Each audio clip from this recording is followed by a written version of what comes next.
पश्चिम बंगाल से ये खबर है कि ईडी बड़ी कार्रवाई कर रही है। मुर्शिदाबाद में ईडी की ये बड़ी कार्रवाई हो रही है। ईडी की ताबड़तोड़ 9 ठिकानों पर रेड जारी है।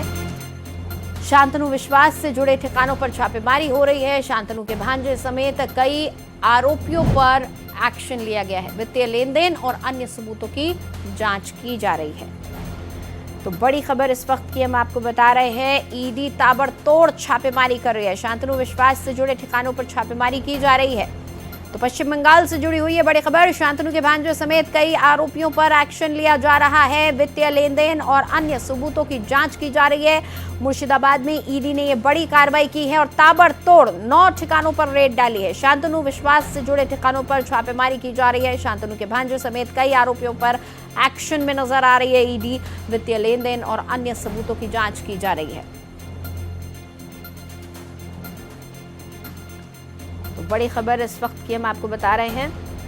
पश्चिम बंगाल से ये बड़ी खबर आ रही है जहां पर ईडी कार्रवाई कर रही है। मुर्शिदाबाद से ये खबर। पश्चिम बंगाल के मुर्शिदाबाद में ईडी एक्शन में नजर आई है। 9 ठिकानों पर छापेमारी की गई है, रेड डाली गई है। ये सभी ठिकाने शांतनु विश्वास से जुड़े हुए हैं, शांतनु विश्वास के भांजे से जुड़े हुए हैं और कुछ अन्य आरोपियों के भी ठिकाने यहां पर हैं। वित्तीय लेन देन से जुड़ा हुआ ये पूरा मामला और तमाम जो अन्य सबूत हैं उनकी जांच की जा रही है।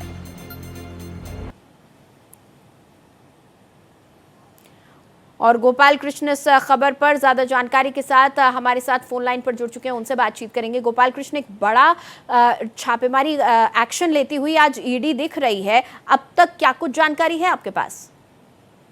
बिल्कुल नीतिशा, ईडी की 4 टीमें आज सुबह 6 बजे से यह छापेमारी पश्चिम बंगाल में कर रही है, जिसमें सोना पप्पू और कोलकाता पुलिस के डिप्टी कमिश्नर शांतनु सिन्हा विश्वास के यहाँ भी यह छापेमारी चल रही है। और इस मामले में कहा जा रहा है कि उगाही रैकेट से संबंधित मामले में ईडी यह कार्रवाई कर रही है, क्योंकि सोना पप्पू और विश्वास को ईडी ने पहले ही गिरफ्तार किया हुआ है और इस सिलसिले में पूछताछ के बाद जो है ईडी की यह कार्रवाई की गई है। और माना जा रहा है कि इसमें कई अहम सबूत और इलेक्ट्रॉनिक एविडेंस ईडी के हाथ लगे हुए हैं। अब उस आधार पर ईडी आगे की पूछताछ करेगी। ईडी अब तक इन लोगों और जमीन सिंडिकेट के बीच संभावित जो आर्थिक लेन देन हुआ था उससे संबंधित नेटवर्क को खंगाल रही है कि इस मामले में और कौन कौन से लोग हैं जो इससे संबंधित जुड़े हुए हैं। वहां तक ईडी अब पहुंचने की कोशिश कर रही है।